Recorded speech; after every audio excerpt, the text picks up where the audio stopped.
Thank you for.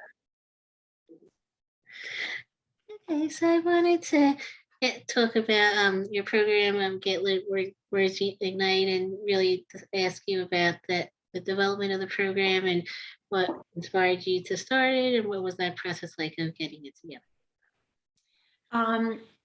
I started Get Lit in 2006. I wrote a one-person show about books and how much they impacted my life, and it had a great theatrical run in Los Angeles. And I played all these different characters in the show, and one of them was Jimmy Santiago Baca, who learned how to read and write in maximum security prison. And I invited him to the show. He came, and then afterwards he asked if I wanted to tour with him, and I said yes. So I retooled the show with him to travel, and we went to detention centers and high schools and universities, and I got to meet a lot of students and teachers, and it was fun just to share my story about books and then Jimmy's impact that books had on his life and see how it resonated with young people. And it made me want to continue to just be with them and to bring this message of and quotes and poems and share all the work I had collected for 20 years with kids. And with this year's edition of the event, I also wanted to ask about what that experience was like of getting it together and deciding which poems and students to include, and what that experience was like of getting this year's program together. Yeah. So every year we suggest about 150 poems that we love. So we say at Get Lit, a classic isn't a classic because it's old, but because it's great.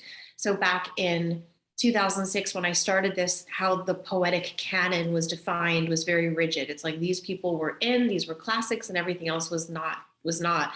But I had found that so many pieces really spoke to my heart and made me super excited. And sometimes they were excerpts of Tolstoy or Dostoevsky or Emily Dickinson or Jimmy Baca or Etheridge Knight. It's like, as an actress and from the outside, I could say, hey, this poem like woke me up and it connected me to something larger. This is great work. And those are the pieces that I collected and shared with young people. So every year, it was revolutionary at the time because it's like, wait, Etheridge Knight is a classic. It's like, yeah, it's a classic. Today, everyone knows that. Like, it's just been blown open, and poets of color are celebrated from all over the world, and great contemporary poetry. And it's this wonderful blend that has made like publishing and poetry. It's the one area that's kind of like on fire because young people through Instagram and sharing are finding poems by contemporary poets, and they resonate with them, and great work is being recognized, and it doesn't have to be 800 years old. So, and also those poems are super important and super relevant, and like Rumi is on fire, So every year we pick about 150 poems, and we're like, hey, everybody, let's make this our playing field. And how about we introduce these poems and select one? We say, claim your poem, claim your life. Students raise their hand and we read them aloud in class, and then we're teachers, we train teachers, and then the teachers read these poems aloud to their students. Students hear something and they raise their hand and claim the piece that speaks to them. So the range of poems, it spans hundreds of years. We try to find something for everyone. And also with the event now also being shown virtually, what's that experience been like of being able to share it with the poems with students maybe around the country and the world also, and getting to share just the event with students around the country as well? Yeah, well, we've always been very local organization, working with a lot of Southern California schools, specifically Los Angeles County. But since 2014, we've had poems that have gone viral and have been watched 200 million times and have gone all over the world through media and through social media and YouTube. So we have our videos are watched. We had a book come out called Get Lit Rising that won the Nautilus Award in 2016 or something like that. So, our work has been all over the world, and we have young people and teachers who go online and follow Get Lit and watch our videos and buy the book. But with COVID and everything really being pushed online, we started to have like international summer camps. So our Get Lit players, we have kids audition every year to be a Get Lit player. They perform their poems and tour the country and all get all these great paid opportunities. But for the first time, it didn't matter if you were in Northern California or Detroit or India, you could be a part of this. So for the first time, we had summer camp with teaching kids in China, which was incredible, who then went on to teach their student of refugee camp students in China. Like, it's just the trickle down is incredible. And also Get Lit players. We have a Get Lit player right now from Trinidad and Tobago. So it really has exploded and expanded in this wonderful way. And then also I wanted to ask about the documentary that also is really showcasing the event and what that experience is like of working on Our Worlds Collide and the film overall, and how much involvement did you have with the film overall as well? Yeah, well, Jordan, the director, we worked with him for March for Our Lives. He reached out to us years ago, and when they had the big event in DC with Emma Gomez and Lin-Manuel and just so many people, and hundreds of thousands of people all over the country for March for Our Lives, but in DC specifically, our young people wrote the videos on those gigantic screens, and they wrote the videos and performed in them. So we would have a young poet like Olympia Misio get up and speak about something about gun violence, and then you would have a great person get on stage and speak. So we did about 5 of those poems for Jordan and his team, and he just fell in love with the poets, and he's like, I really want to follow them and learn about their lives and go deeper in this work. So we gave him full access into Get Lit. He came in, he met a lot of our different young poets. He selected 5 poets that he wanted to follow for a year or two. COVID hit. He's like, the movie was going one way with like competitions and bringing kids together, and there's so many big events, and it was like shut down. Now what is it like to be a young person stuck in your room for 2 years and have your prom online and your graduation online? And it kind of told that story and documented that, and how writing can be a lifesaver for mental health, and how they used it to survive and thrive. And when it just premiered at the Santa Barbara Film Festival, and it just won the Anti-Defamation League Award, stand up award. Yeah, I was going to ask about that as well, and about bringing the film to the festival and what that meant to you as well, to know that the movie won the award and was shown through the festival as well. Yeah, what it felt like to have our kids at the festival. Yeah. Mm-hmm. Oh, it was so exciting. And Rosario Dawson came, who I've learned is the most generous person I think I've ever met in my life, because we had to like run from one event to another to red carpets, and she has like these heels on, and she's literally running like half an hour, like these walks with the kids and laughing and teaching them about what it's like to find your voice at a young age, and how the relationships that you make will be important for you your whole life. So to nurture them, and just to think, I mean, she was just incredible. So it was a wonderful experience, and having her there was like, it was like, if I ever complain about anything ever, I will think of her example and be like, she's just really generous and amazing. And then also, like you mentioned about that with especially with the kids experiencing their change in schooling due to COVID, and what was that experience like, and really having the kids speak about maybe what they're going through in their poems, and was that something that you really encouraged for them to speak about, like just what their experience was like, maybe particularly with the pandemic as well? Yeah. We decided, so we do a Classic Slam event, which is coming up in about 2 weeks, and it's a huge event. We have thousands of people come and busloads of kids. I mean, it's massive over 3 days. And COVID and the complete shutdown, and kids went home from school about a month before the Classic Slam. So here it's like kids in schools work for it the whole year. And then also a lot of people were losing their jobs, and there was financial stress on a lot of families, and it was just like heartbreaking. Kids completely lost their community. So we decided we were going to pivot. Luckily at Get Lit, we have a really strong media center as well. So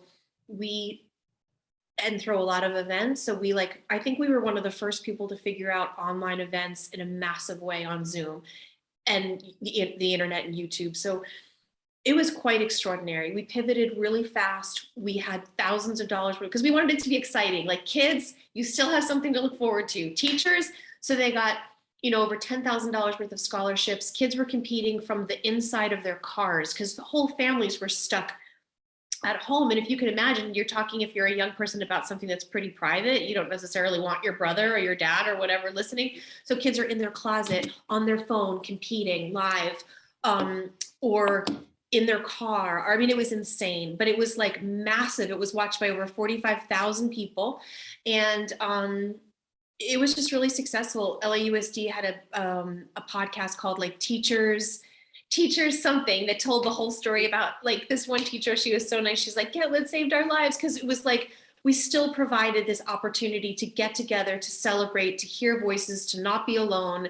And it was hard for 2 years. This has been 3 years since we've been together in person for this event, but we made it through, and it enabled us and gave us a chance to really grow our online capabilities and create hybrid educational models using an online platform. And it enabled us to pivot in a way that we would have in a much slower way. So we all, I think, did the best that we could through something so trying.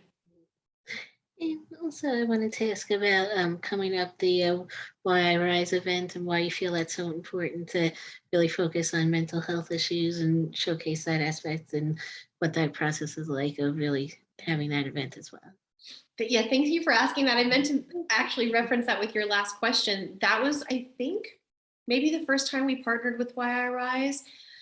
It was so important because kids were going through major mental health issues. And this gave us an opportunity to have like this competition where kids were weighing in from all over the world, India, China, Africa, Australia, local kids, Detroit, Connecticut, all online with this, how do we feel about mental health? And we created curriculum that LAUSD shared throughout the school system, and kids would watch the videos of all other young people talking about mental health from all over the world, and then they would write their own responses or submit their videos. And it was great. It gave us, again, another opportunity to just have a window to other people in the world talking about these things.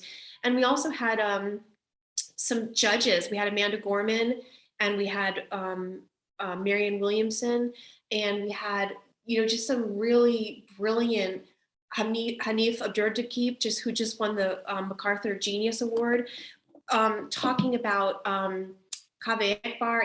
We had some real serious scholars, and we also had some mental health experts. That this one wonderful mental health expert, we still have his video up, and I can't think of his name right now, but he was a suicide expert. He said, if you're thinking, this sounds really serious, and I apologize in advance, but he said, if you're thinking about suicide, maybe your reason for living just hasn't shown up yet. And so he told stories about that. So it was just a wonderful opportunity to be like, kids, we know this is hard, but we are here together and we're going to make it through. So yeah, I'm very grateful to Why I Rise and the LA Department of Mental Health for making that avenue available for our young people. And we're doing it again this year too.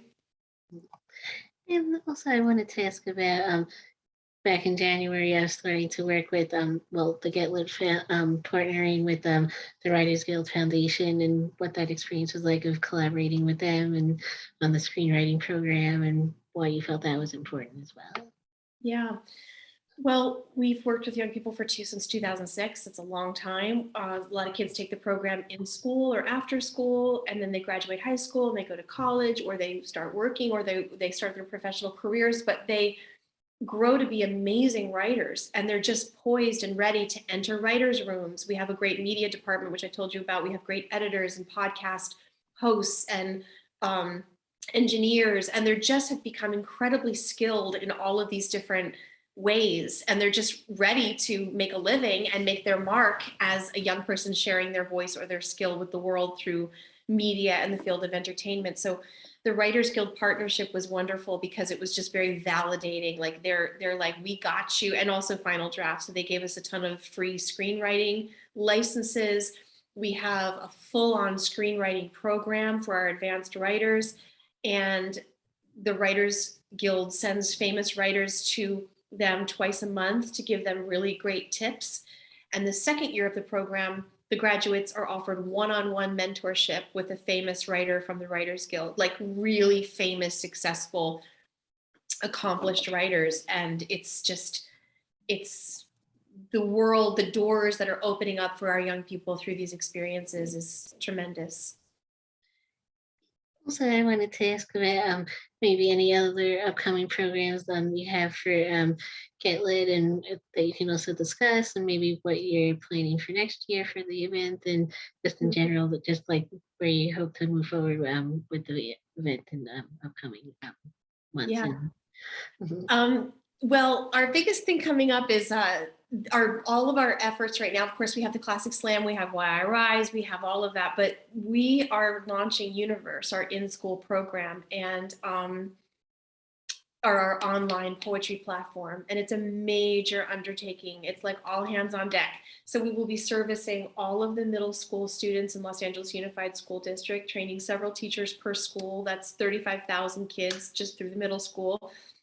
And through high school students, we already have our existing program, but we have expanded to include different ethnic studies options. And they're just so, I'm really excited about them because they're so rigorous and exciting. And it asks young people to explore questions like their identity and their ancestry and have these deep conversations. And some of the curriculums have only poets of color and just give voice to some of the amazing talent that's out there so our young people can feel seen and heard and Mhm. like talk about all these stories that maybe they're like, yes, me too, that's what my family does, or just so we can learn about those that are different than ourselves, and we can also see ourselves reflected. And it's big for us because it's an online push. It's like, we're just like, there's a lot to do to still make it happen and come to fruition for like an August teacher training and a launch in September, but it's exciting.